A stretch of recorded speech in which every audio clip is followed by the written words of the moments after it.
Assalamualaikum warahmatullahi wabarakatuh. Kajian khasiat surat Al-Fatihah.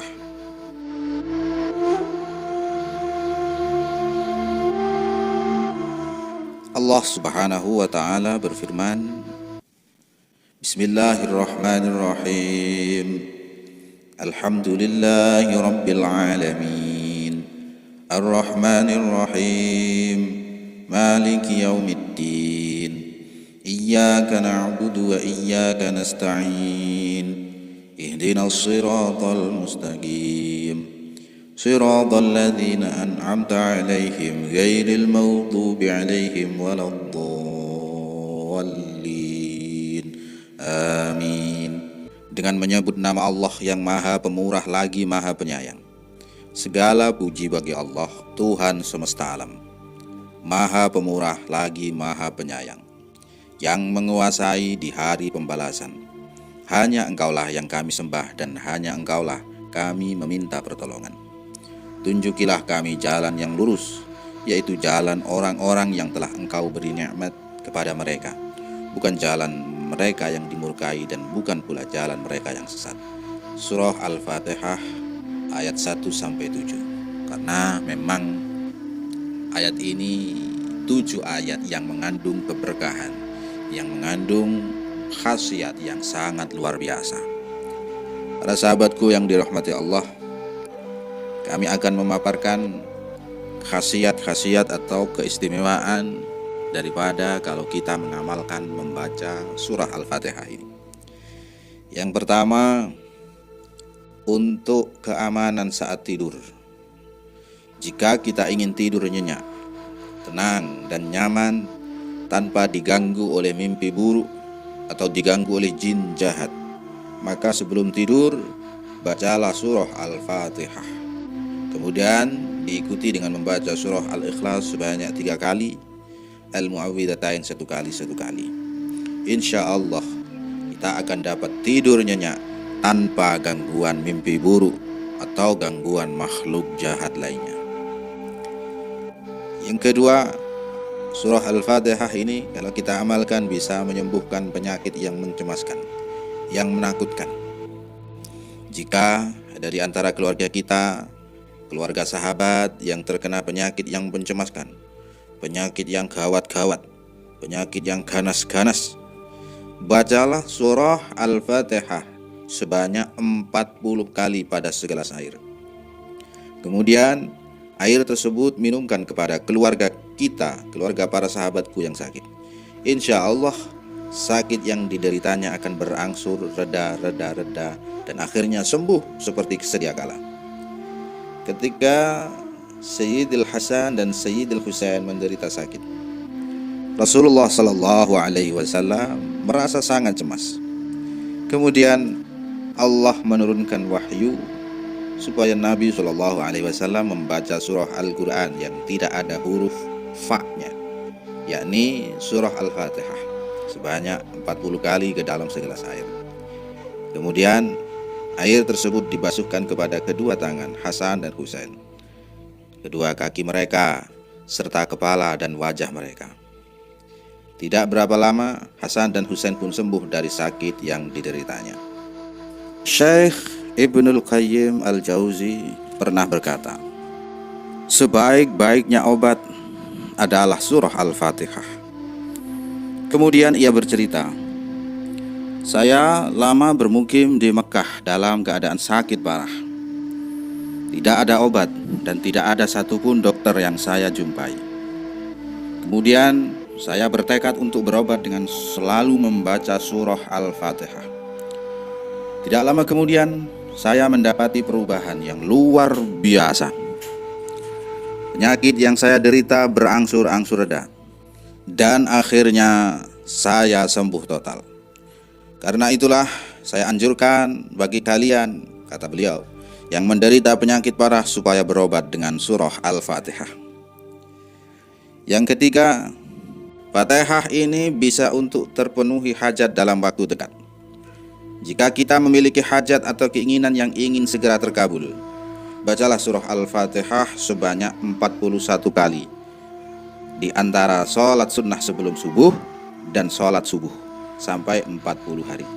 Kemudian memohon kepada Allah Subhanahu wa Ta'ala, maka insya Allah apa yang kita hajatkan akan segera terpenuhi. Yang keempat, Fatihah ini dapat digunakan untuk memperoleh ilmu hikmah, ilmu kebijaksanaan, dan dianugerahi hati yang bersih.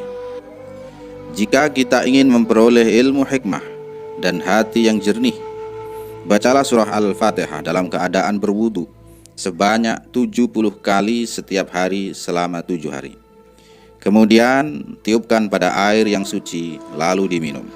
Insya Allah kita akan dianugerahi ilmu hikmah dan hati yang jernih dengan izin Allah Subhanahu wa Ta'ala. Yang kelima, Fatihah ini bisa untuk agar cepat dilunaskan oleh Allah hutang-hutang kita di dalam waktu dekat. Jika kita para sahabat semuanya memiliki banyak hutang, kreditan membengkak, pinjol merajalela, atau hutang apapun lah itu, tetapi tidak juga menemukan jalan untuk melunasinya, bacalah surah Al-Fatihah sebanyak 41 kali di antara sholat sunnah qabliyah subuh dan salat subuh sampai 40 hari berturut-turut. Kemudian setelah baca Fatihah, selalu memohon kepada Allah Subhanahu wa Ta'ala supaya hutang kita segera dilunasi. Insya Allah dengan izinnya Allah akan memberi kita jalan dan rezeki untuk bisa melunasi hutang-hutang tersebut. Yang keenam, surah Al-Fatihah bisa membuat hidup kita terhormat, rezeki luas, dan bahagia rumah tangganya. Jika kita ingin hidup terhormat, memiliki rezeki yang luas, dan rumah tangga yang tentram dan bahagia, bacalah surah Al-Fatihah sebanyak 20 kali setiap selesai sholat fardu 5 waktu. Maka Allah akan meluaskan rezeki kita, memperbaiki akhlak kita, memudahkan urusan kita, menghilangkan kesusahan dan kesulitan hidup kita, menganugerahi kita berbagai kemuliaan, menjadikan kita orang berwibawa, berpangkat luhur, berpenghidupan baik, dan anak-anak kita senantiasa dilindungi dari kerusakan moral dan kebejatan hidup. Yang ketujuh, Fatihah bisa untuk membuat pintu rezeki kita terbuka lebar dan segala urusan menjadi mudah. Jika pintu rezeki kita, perekonomian kita ingin terbuka lebar dan segala urusan menjadi mudah, bacalah surah Al-Fatihah di waktu sahur atau tengah malam, mungkin jam 3 pagi, sebanyak 41 kali.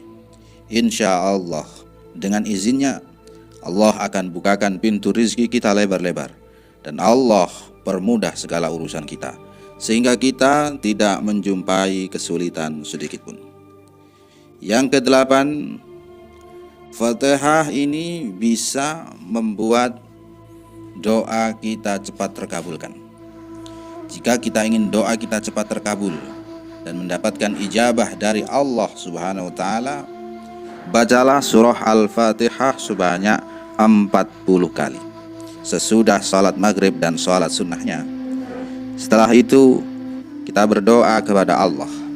Insya Allah apa yang kita doakan akan dikabulkan oleh Allah. Diriwayatkan dari Syekh Muhyiddin Ibnu Arabi, ia berkata, barang siapa memiliki hajat, sebaiknya ia membaca surah Al-Fatihah sebanyak 40 kali sesudah salat maghrib dan salat sunnahnya.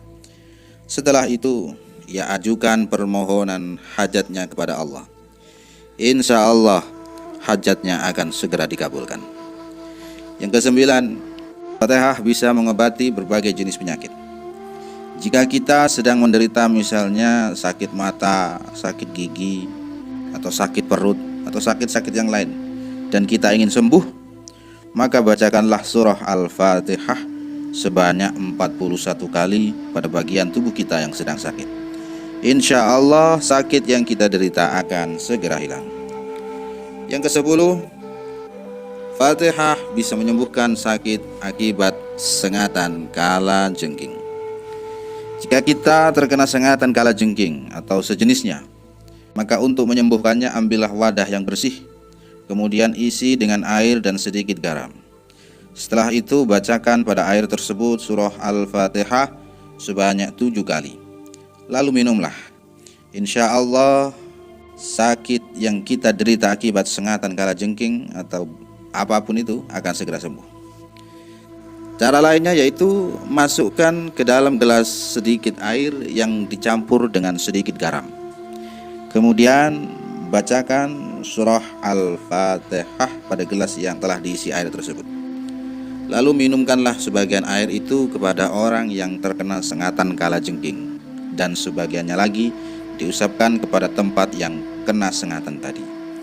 Insya Allah biiznillah, dengan izin Allah, dengan jalan ini racun yang ada di dalam akan menjadi tawar sehingga cepat sembuh.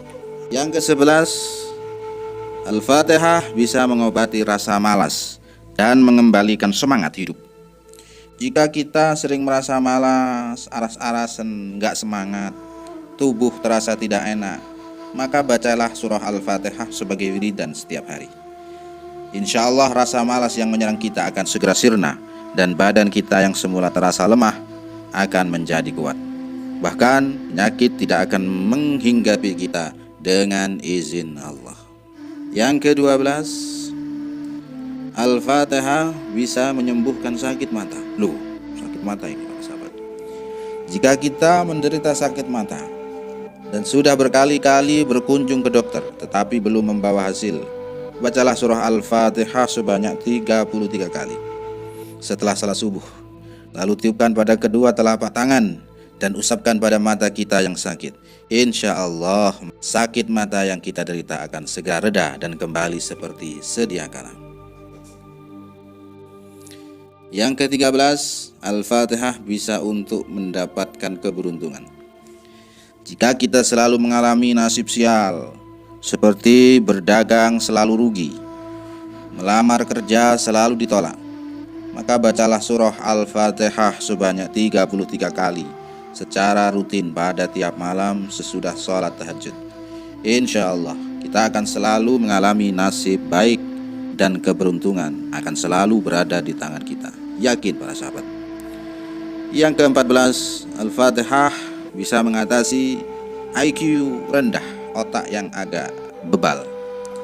Jika kita atau anak kita memiliki IQ rendah, bahkan bisa dibilang berotak bebal, bacalah surah Al-Fatihah sebanyak 70 kali secara berturut-turut selama 7 hari ke dalam gelas yang diisi dengan air. Kemudian airnya kita minum atau diminumkan kepada anak kita yang ber-IQ rendah. Dengan izin Allah, kita atau anak kita akan dianugerahi IQ yang tinggi dan berpikiran cerdas, sehingga dapat memahami setiap pelajaran yang diterimanya. Yang ke-15, Fatihah bisa menyembuhkan sakit yang membandel. Jika kita menderita penyakit yang membandel dan tak kunjung sembuh, meski dibawa ke berbagai dokter dan tabib atau dukun lah, maka kalau sudah tak sembuh-sembuh, baca surah Al-Fatihah sebanyak 40 kali pada air seember. Kemudian basuhlah kedua tangan, kedua kaki, muka, kepala, dan seluruh tubuh kita dengan air tersebut secara merata. Insya Allah dengan cara ini Allah akan memberikan jalan kesembuhan kepada kita. Tapi hendaknya hal ini dilakukan berkali-kali. Yang ke-16, jika kita termasuk orang pelupa, sering lupa, naruh apapun apa-apa lupa, naruh kunci lupa, sehingga sering kebingungan mencari barang-barang yang sebenarnya sudah kita letakkan sendiri tetapi lupa menaruhnya, maka tulislah surah Al-Fatihah pada wadah air seperti gelas, cangkir, cawan atau piring dan lainnya, pokok seperti itulah yang bersih dan suci. Lalu tuangkanlah air ke dalamnya agar tulisan tersebut larut menjadi satu dengan air. Kemudian minumlah air tersebut dan lakukan berkali-kali. Insya Allah sifat pelupa yang menghinggapi kita akan berangsur-angsur hilang, dan Allah ganti dengan daya ingat yang kuat. Yang ke-17, khasiat atau faedah potongan-potongan dari surah Al-Fatihah. Yang pertama, jika suatu saat kita berpergian dan tersesat atau kebingungan mencari jalan keluar, semisal kita berpergian jauh, sudah melihat Google Map tapi disesatkan oleh Mbah Google, kayaknya malah disasarkan ke hutan-hutan, maka bacalah ihdinas siratal mustaqim berulang-ulang dengan hati yang khusyuk seraya memejamkan mata. Mungkin yang membaca ini bukan sopirnya, tapi ya penumpang lainnya, penumpang yang ada di belakangnya atau di sampingnya. Kalau sopir memejamkan mata, maka ya orang lain yang satu mobil dengan kita atau satu motor. Insya Allah kita akan segera tahu jalan keluarnya dan tidak lagi kebingungan. Yang kedua, membuat orang benci menjadi sayang. Jika ada orang yang membenci kita sehingga ia selalu berbuat ulah yang dapat menyakiti hati kita, atau ada orang yang sentimen, ada orang yang gak suka, semisal teman kerja atau atasan kita atau tetangga kita, maka bacalah an'amta alaihim, an'amta alaihim, an'amta alaihim secara berulang-ulang dengan hati yang ikhlas dan diniatkan, ditujukan kepada orang yang membenci kita itu. Insya Allah dengan cara itu kebencian orang tersebut akan segera hilang dan berganti menjadi sayang kepada kita. Seterusnya yang ketiga, potongan-potongan surah Al-Fatihah bisa menjadikan musuh tidak dapat melihat kita. Jika kita hendak melewati suatu jalan yang di tempat itu musuh akan menghadang kita, maka bacakanlah waladhdallin berulang-ulang pada segenggam pasir, disertai hati yang khusyuk. Lalu sebarkan pasir tersebut di depan atau di belakang musuh kita. Insya Allah musuh tidak akan melihat kita. Itulah para sahabatku sedikit kajian tentang khasiat atau keistimewaan surah Al-Fatihah. Semoga bagi para sahabat yang mau mujahadah atau mau riyadhah atau mau mengamalkan daripada surah Al-Fatihah ini, semoga segala keinginannya, segala kemauan, segala hajat para sahabat segera dikabulkan oleh Allah Subhanahu wa taala. Amin ya rabbal alamin. Kita sudahi dulu. Wassalamualaikum warahmatullahi wabarakatuh.